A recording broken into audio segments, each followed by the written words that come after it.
بسم اللہ الرحمن الرحیم الحمد للہ رب العالمین والصلاة والسلام علی سید الانبیاء والمرسلین اما بعد فاعوذ باللہ من الشیطان الرجیم بسم اللہ الرحمن الرحیم قال اللہ تبارک و تعالی فی القرآن المجید والفرقان الحمید وَأَلْقَيْتُ عَلَيْكَ مُحَبَّةً مِّنِّي وَلِتُصْنَعَ عَلَىٰ عَيْنِي صدق اللہ العظیم۔ ہمارے چینل کے تمام دیکھنے سننے والے خواتین و حضرات کو میری طرف سے السلام علیکم ورحمۃ اللہ وبرکاتہ۔ آج میں جو موضوع لے کے آپ کی خدمت میں حاضر ہوا ہوں وہ موضوع حب سے متعلقہ ہے۔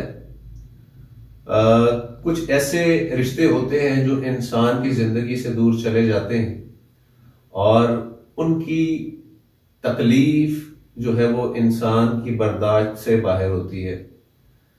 کوئی بہت پیارا چلا جاتا ہے، بیوی ناراض ہو کے میکے چلی جاتی ہے، شوہر بیوی کو چھوڑ دیتا ہے، بیوی شوہر کو چھوڑ دیتی، الغرض اسی طرح کے بہت سارے ایسے رشتے ہوتے ہیں کہ جن کے جانے کا دکھ انسان سے برداشت نہیں ہوتا۔ تو ایسے دکھ سے وابستہ لوگوں کے لیے میں آج ایک بہت خاص چیز لے کے آیا ہوں۔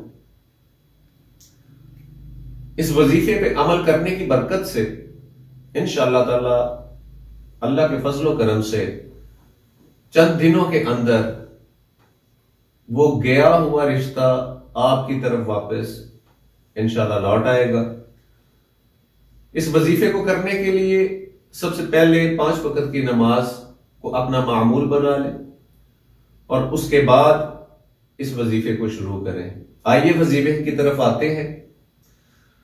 قرآن پاک کے 30ویں پارے میں سورۃ والضحیٰ جو موجود ہے اس سورت کا ورد کرنا ہے، لیکن وہ ایک خاص طریقے سے ورد کرنا ہے۔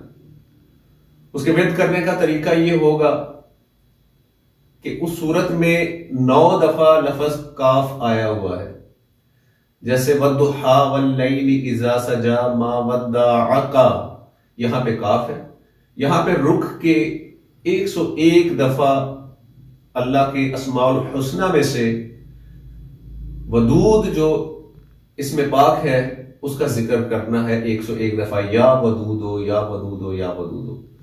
ہر کاف کے اوپر 101 دفعہ یا ودودو کا ذکر کرنا ہے، اور اس کے بعد جو آپ کا بچھڑا ہوا رشتہ ہے اس کی تصویر کے اوپر پھونک لگا دینی ہے، تصور میں اس کے اوپر پھونک لگا دینی ہے دل اور دماغ کے اوپر، اور ہر نماز کے بعد ایک تسبیح یا ودودو کی پڑھنی ہے۔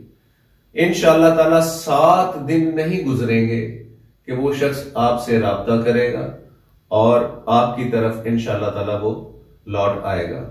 اس وظیفے سے بھرپور فائدہ اٹھائیے اور اپنے بچھڑوں سے اپنے تعلقات کو دوبارہ بحال کیجیے۔ اللہ پاک ہمیں اس وظیفے سے فائدہ اٹھانے کی توفیق عطا فرمائے اور صلاۃ الصوم کی پابندی کرنے کی توفیق عطا فرمائے۔ جزاکم اللہ خیرا وما علینا الا البلاغ المبین۔